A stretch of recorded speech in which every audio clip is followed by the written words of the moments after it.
Y bienvenidos. Cada semana vamos a estar con Gustavo Azócar, un periodista venezolano de investigación, haciendo análisis cómo va este tema de la transición. Y aquí está en cuadro. Bienvenido, Gustavo.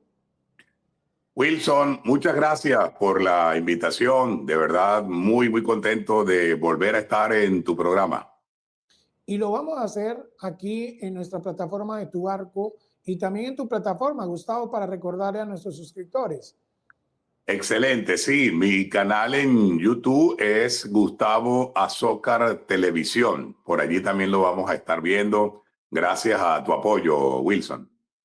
Listo, Gustavo. Entonces vamos a arrancar y vamos a analizar algo que pasó este fin de semana con Delcy Rodríguez. Dio un discurso y lo sentí que fue muy fuerte, hablando que basta de órdenes desde Washington. Este tipo de discurso y ese mensaje tan directo, ¿qué implica, Gustavo? Es un discurso para la galería, un discurso para el auditorio, un discurso para sus seguidores. A ella le interesa de alguna manera tratar de reforzar su liderazgo dentro de lo que es el chavismo madurismo, ahora sin Chávez y ahora sin Maduro. Es la forma de ella ir construyendo su propio liderazgo. Ella entiende que tiene que reforzar su liderazgo, que Chávez murió, que Maduro está preso y en este momento el oficialismo prácticamente está huérfano de líderes. Ella es la presidenta encargada y tiene que convertirse en líder. Una cosa es ser vicepresidenta, otra cosa es ser presidenta encargada y otra cosa es ser líder. Son tres cosas totalmente diferentes. Y para convertirse en líder, ella tiene que radicalizar su discurso, mostrarse fuerte, decir que no quiere al imperio, que no quiere a Estados Unidos.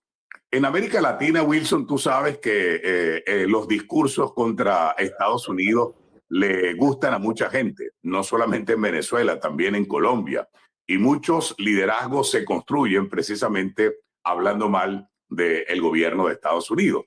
Pero una cosa es lo que ella dice delante de la galería, en una tarima para el auditorio, frente a las cámaras y frente a los micrófonos. Y otra cosa muy distinta seguramente es lo que hace cuando tiene en la línea telefónica a Marco Rubio, al presidente Donald Trump, o cuando tiene frente a ella al director nacional de la CIA, John Ratcliffe.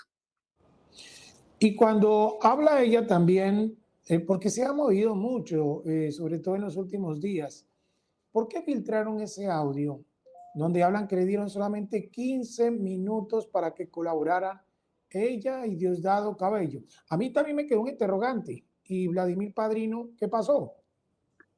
Ese audio primero no fue filtrado como han pretendido hacerlo ver. Cuando un audio se filtra, decir que un audio se filtró es cuando un audio es súper secreto, un audio de una conversación privada que alguien descubrió, que estaba guardado, escondido y entonces lo filtraron.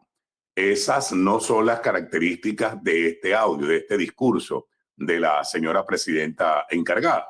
Primero, el discurso lo ofreció en una asamblea, en una reunión amplia donde estaban los comunicadores del oficialismo, las personas que se encargan de las campañas negras, de las campañas oscuras y de las campañas más horrendas en redes sociales por parte del oficialismo. La mayoría de esas personas, por cierto, son tarifadas, son personas a las que se les paga por hacer ese trabajo. Ese discurso lo dio ella el 10 de enero, apenas una semana después de la captura de Nicolás Maduro, y prácticamente vino a salir a la luz pública casi que una semana después. Obviamente, la orden de sacar el audio fue dada desde las alturas del poder. ¿Para qué? Para lo que acabo de explicar. Están tratando de construir un liderazgo, están tratando de construir una narrativa diferente. Hay una narrativa dentro de Venezuela que ha ganado mucha fuerza desde el mismo momento en que Maduro salió del poder. que es la narrativa de que Maduro fue traicionado. Distintos voceros del oficialismo se han encargado de hablar y mencionar la palabra traición. El primero que lo hizo fue el hijo del dictador Nicolás Maduro, el diputado Nicolás Ernesto Maduro Guerra, habló de traición y dijo que muy pronto la historia se encargaría de los traidores, sin mencionar a nadie. Luego el señor Cabello, en un discurso que dio hace unos pocos días, habló de traición y dijo que no estaban allí para celebrar la traición y que pronto se iba a saber o qué había pasado con la traición. Es el segundo vocero en esta ocasión con mucho peso que habla de una supuesta traición. Acabamos de ver la declaración de un alto funcionario ruso, un embajador ruso, que acaba de decir que Rusia sabe quiénes traicionaron a Maduro y que ellos tienen los nombres de los traidores, de los que entregaron a Maduro al gobierno de Estados Unidos. Y hay una abogada chavista, una abogada norteamericana que trabajó para Hugo Chávez durante muchos años, se llama Eva Gollinger. Aconsejo a las personas que nos están viendo que busquen las redes sociales, en Twitter, en Instagram, de la abogada Eva Gollinger, que trabajó con Chávez, que también habla de traición, que dice que a Maduro lo traicionaron. Entonces, ha cogido fuerza la versión y la hipótesis de la traición. Y eso lo saben los hermanos Rodríguez y lo sabe la presidenta encargada. Entonces, para tratar de contrarrestar la narrativa de la traición, que de alguna manera los relaciona a ellos, mandaron a sacar ese audio, ese discurso, donde ella dice que la amenazaron, que amenazaron al señor Cabello, que amenazaron a su hermano, que les dieron 15 minutos para decir qué iban a hacer, etcétera, etcétera, porque intentan de alguna manera contrarrestar la narrativa de la traición, pero al mismo tiempo intentan construirle a la señora Rodríguez una épica, una epopeya, convertirla en algo así como la heroína, la mujer que se enfrentó a Estados Unidos, que resistió el ataque de Estados Unidos y que les dijo que si me quieren matar, aquí estoy lista para que me maten, etcétera, etcétera. Todo es parte de una campaña que ellos han diseñado, que han orquestado para tratar de cambiar la narrativa y para tratar de contrarrestar ese señalamiento de traidores que algunas personas les están endilgando. Gustavo, te voy a plantear esta temática y tú me vas a corroborar si está bien o no. Antes de que todo esto sucediera, la salida de Edmundo González se dio por un acercamiento que se tuvo con los hermanos Rodríguez hasta que finalmente salió para España. Luego hubo reuniones en Qatar que fueron con la venia de Nicolás Maduro, donde se comenzó a hablar y ahora se viene a conocer que hubo unas reuniones secretas con la CIA y que fue el principio del fin de Maduro. Luego se viene el operativo contra Nicolás Maduro. Al siguiente día, el presidente Donald Trump dice que están dialogando con la vicepresidenta y que inicia una transición. Y en todos estos días vemos que ya hay una conversación directa con Washington y Delcy Rodríguez. Es como si se estuviera preparando el camino para que el poder quede servido no para la vicepresidencia, sino para la presidencia de Delcy o el hermano, porque creo que también escuché un discurso el fin de semana de su hermano Jorge, pero ya con un mensaje prácticamente haciendo campaña. Y creo que usted también lo citó en uno de sus tweets. Es correcto, Wilson. Y cada una de las premisas que acabas de citar se concatenan una con la otra. Aquí lo que hay es que atar cabos. Hay que atar cabos. Tienes que ir viendo cómo se produjeron los acontecimientos uno por uno. Sobre todo es importante que la gente aprenda a analizar lo que llamamos el antes del 3 de enero. ¿Qué venía ocurriendo? ¿Qué venía pasando? ¿Cómo se venían dando esas conversaciones? ¿Quiénes estaban a cargo de las conversaciones? ¿Quiénes viajaron a Qatar no una, ni dos, ni tres, ni cuatro veces, hasta 10 veces a Qatar para sostener conversaciones con el Reino de Qatar y conversar en Qatar con funcionarios del gobierno de Estados Unidos? Hay que analizar también el durante. ¿Qué pasó mientras los integrantes de la Delta Force estaban en Caracas capturando a Maduro? ¿Dónde estaban? ¿Dónde estaban los que dicen, me amenazaron, me dijeron que en 15 minutos tenía que hacer esto o tenía que hacer lo otro? ¿Dónde estaban? ¿Por qué no aparecieron justamente en ese instante? Y luego analizar el después. El después. El mismo día, el sábado 3 de enero, en la rueda de prensa que ofreció junto a Marco Rubio y al secretario de Guerra, Pete Hegseth, el presidente Donald Trump dijo que Marco Rubio estaba conversando con la vicepresidenta de Venezuela.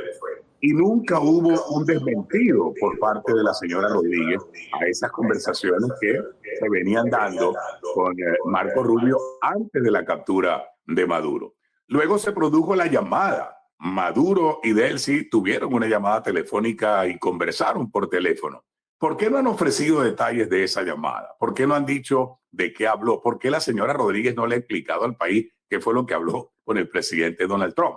Y las llamadas siguen las llamadas por parte de Marco Rubio. Luego se produjo la visita del director nacional de la Agencia Central de Inteligencia a Caracas. Entonces, cuando tú vas anotando, te vas dando cuenta de que una cosa es lo que dicen frente al micrófono, frente a la cámara, encima de la tarima, y otra cosa es lo que están haciendo. Y acaba de apuntar un elemento importante. Si ustedes revisan las redes sociales, los medios oficialistas, se darán cuenta de que ciertamente los hermanos Rodríguez ya están en campaña electoral. No solamente Jorge, también ella. Los discursos que ha venido ofreciendo la señora presidenta encargada son discursos de campaña electoral. El discurso que pronunció su hermano hace apenas unas horas, denunciando corrupción en PDVSA, denunciando corrupción con el petróleo venezolano, diciendo que hubo gente que se robó los reales del petróleo y que no repartieron los reales del petróleo entre los venezolanos. Parece un dirigente de la oposición. Yo incluso dije, wow, no sabía que el señor Rodríguez era de la oposición ahora. Parece que es de la oposición. Es otro. Debe ser que lo cambiaron porque no parece el mismo. Entonces, los que hasta hace poco aprobaban, levantaban la mano para darle el visto bueno a todo lo que permitió el saqueo en Venezuela, el robo en Venezuela, la corrupción en Venezuela, ahora se están dando golpes de pecho denunciando corrupción y diciendo que no, que los dineros tienen que ser administrados de otra manera, etcétera, etcétera. ¿Por qué están en campaña la señora Rodríguez y su hermano? Están en campaña porque ellos saben que este año tiene que haber elecciones. Viene una elección presidencial probablemente a finales de este año 2026 y ojalá no sea solamente una elección presidencial, sino que también sea una elección de una nueva Asamblea Nacional para poder renovar los poderes completamente. Obviamente, esto pasa por un montón de cosas, pasa por reformas a las leyes, pasa por decisiones y pasa fundamentalmente por la discusión o la relación y la conversación y los acuerdos que necesariamente hay entre el gobierno de Estados Unidos y el régimen de la señora presidenta encargada. Pero mientras todo eso pasa, también ella tiene unas exigencias por parte de Estados Unidos. Una de ellas es la liberación de los presos políticos, pero eso no se está dando como se esperaba. Muchas madres esperando fuera de las cárceles, inclusive se ha dado algo que no se había visto antes, una rebelión de las mismas madres, hablándoles de cara a cara a los militares, exigiéndoles la libertad. Eso hace pocos meses no se podía hacer. ¿Puede Delcy Rodríguez y el régimen cumplir con esos requerimientos de liberar a todos los presos políticos, no a los que le convenga, sino a los que realmente están ahí como presos políticos? Evidentemente hay una exigencia ya no solo del gobierno de Estados Unidos, sino de la comunidad internacional. La liberación de todos los presos políticos.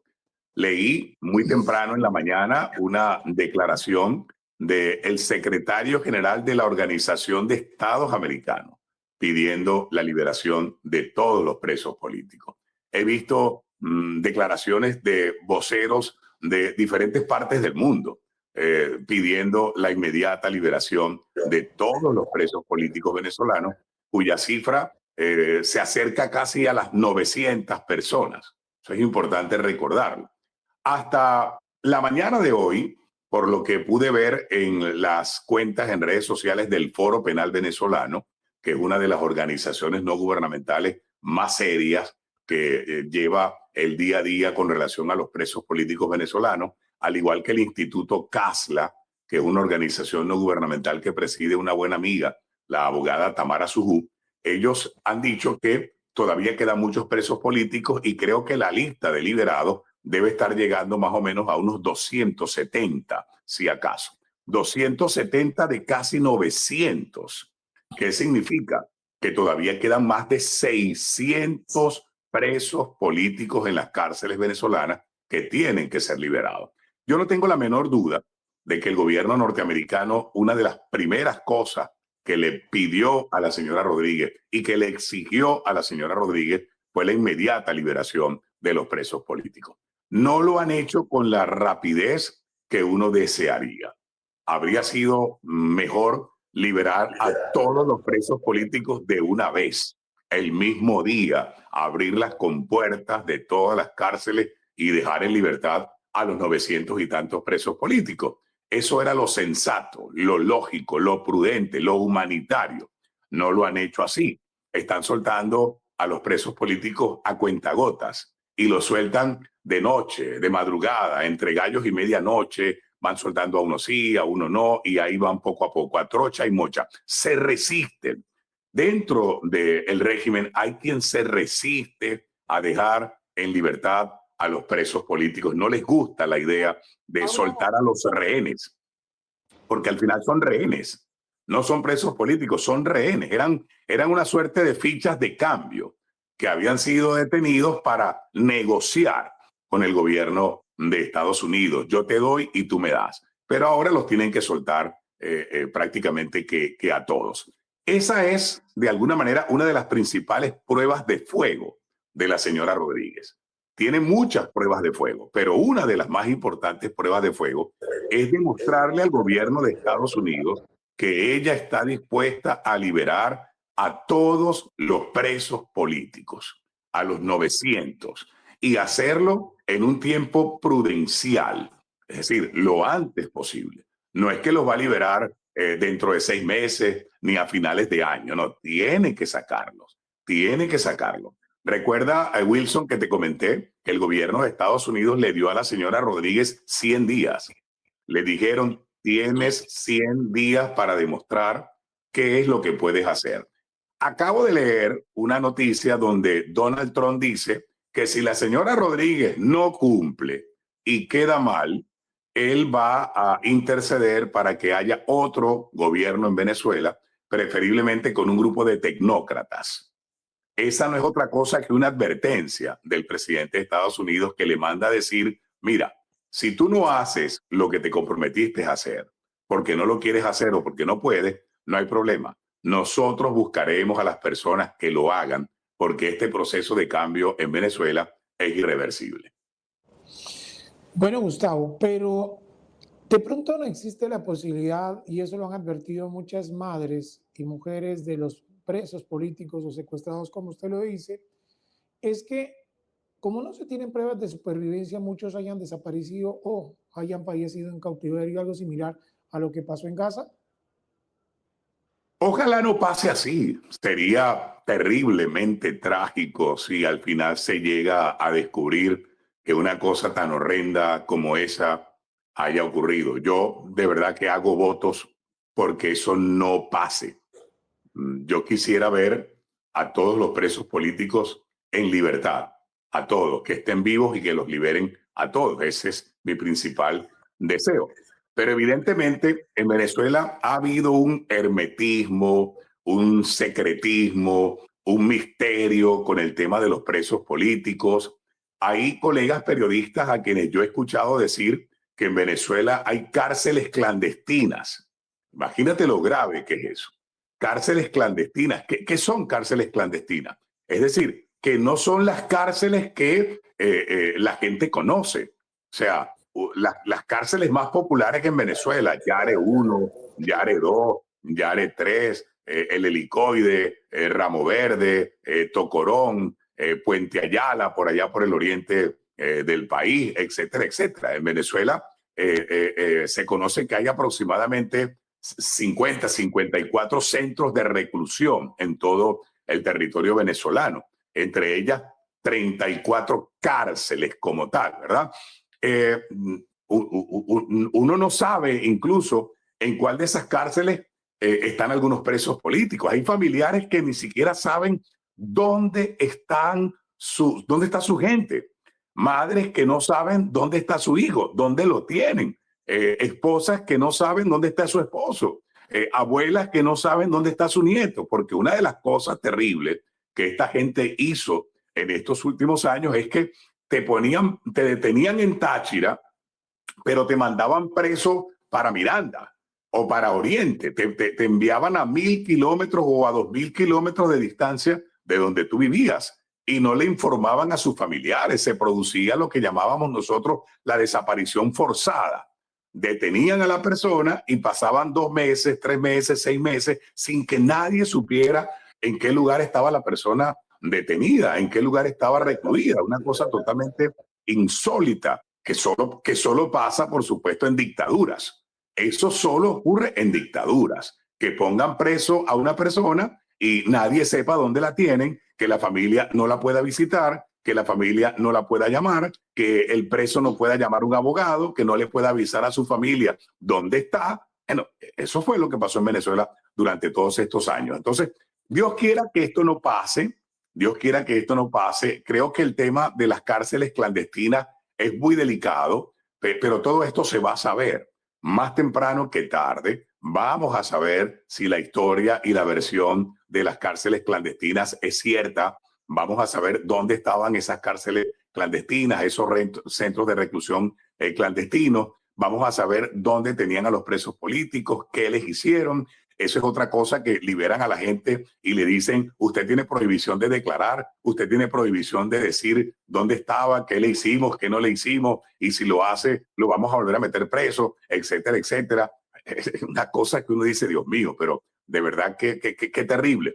Y lo último que me enteré, y aprovecho también para comentarlo, es que supuestamente están dejando en libertad a personas que no eran presos políticos y los meten en la lista como si fueran presos políticos, pero no son presos políticos. La lista de los presos políticos la tiene el Foro Penal, la tiene el Instituto Casla, la tiene la OEA, la tiene el secretario de Estado Marco Rubio, ¿verdad? Y ahí están los que han sido detenidos por razones políticas en los últimos años. Pero seguramente esta gente que es desalmada está dejando en libertad a corruptos, a malandros, a choros, a delincuentes que no son presos políticos, y entonces dicen o los quieren hacer pasar como presos políticos cuando realmente no son presos políticos. ¿Y qué tiene que ver Diosdado Cabello y sus colectivos con eso, con frenar la salida de los presos políticos? A ver, yo pienso que la decisión la tiene la presidenta encargada. Ella fue la que se comprometió con el gobierno de Estados Unidos. Ella es la que ejerce el poder. O sea, tú eres la presidenta encargada de Venezuela. Tú mandas, tú das las órdenes. Tú eres la que ordena quién debe salir, cuándo debe salir y a qué hora debe salir. Hay un Pero ministerio disculpa, pero ella le tiró la pelota caliente a Diosdado Cabello para que lo haga.